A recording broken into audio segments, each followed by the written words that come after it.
moi, ma grande indignation, c'est de voir qu'on trouve toujours de l'argent pour protéger les banques, mais qu'on n'en trouve pas pour que les gens aient le minimum pour survivre. Moi, c'est le sort qui est fait aux musulmans en France qui m'indignerait le plus aujourd'hui. Aujourd'hui, ça n'a pas toujours été le cas. C'est les homophobies galopantes, c'est-à-dire les médias qui véhiculent tout et n'importe quoi constamment, qui font des amalgames entre ce qui se passe au Moyen-Orient, en Afrique du Nord et ici, et qui stigmatisent au maximum cette population, ça m'indigne très fortement. Ouais. Les indignations, c'est de voir que le social n'est vraiment pas une priorité.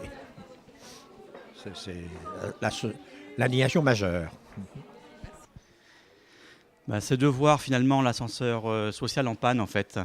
C'est que même aujourd'hui on voit finalement apparaître, et on en parle de plus en plus, d'un descendeur social.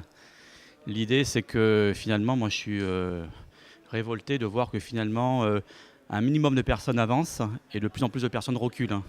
Ça me déplaît énormément et en termes de cohésion sociale c'est problématique. Je suis indigné de voir une société qui est une société de non-tolérance. On est de moins en moins tolérant aujourd'hui et finalement on a l'impression que l'ennemi de l'homme, c'est l'homme hein, et c'est intolérable.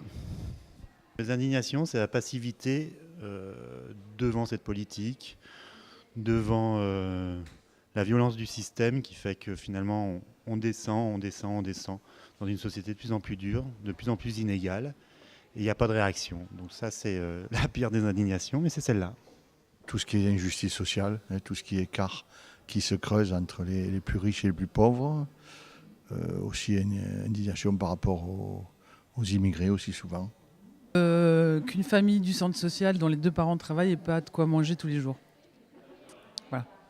On voit bien que les difficultés que toutes les associations ont en ce moment pour pouvoir financer les actions d'aide en direction des publics les plus en difficulté.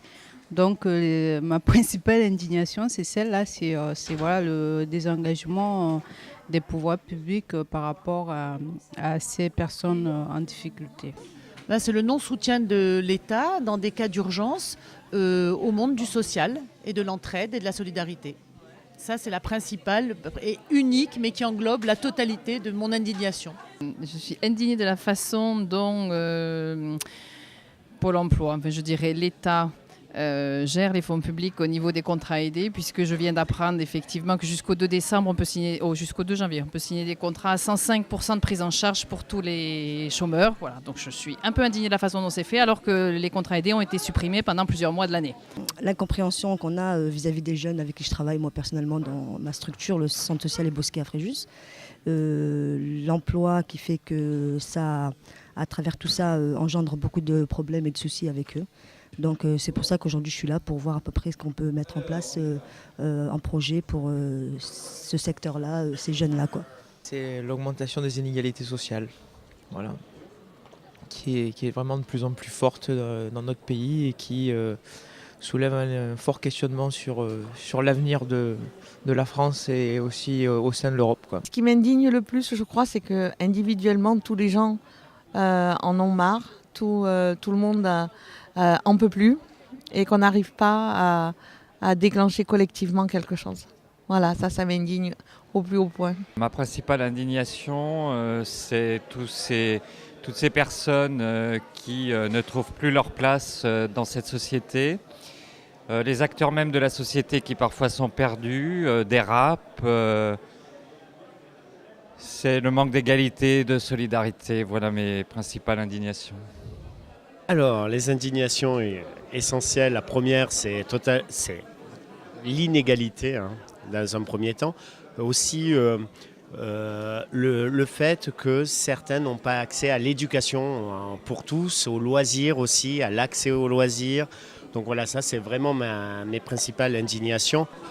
Actuellement, les indignations, c'est surtout au niveau du manque de la prise de parole des habitants. Donc, c'est vrai qu'aujourd'hui, ce qui m'indigne aujourd'hui, c'est qu'ils n'ont plus la place pour parler et pour exprimer des choses importantes au niveau de leur situation. Et c'est vrai que nous, les centres sociaux, on essaye d'y remédier en les accueillant dans nos centres. Mais c'est vrai que ça fait partie quand même on a le sentiment qu'ils ont une frustration sur ça et qu'à un moment donné, ils n'arrivent plus à trouver leur place pour avoir ce moment et ces temps de parole qui leur permet d'exprimer toutes leurs difficultés. Ce qui m'indigne le plus quand même, c'est que les gens ont quand même de plus en plus de mal à vivre ensemble, à essayer de se comprendre et qu'ils n'appliquent pas ce que me dit souvent mon directeur, essayer de comprendre avant d'être compris.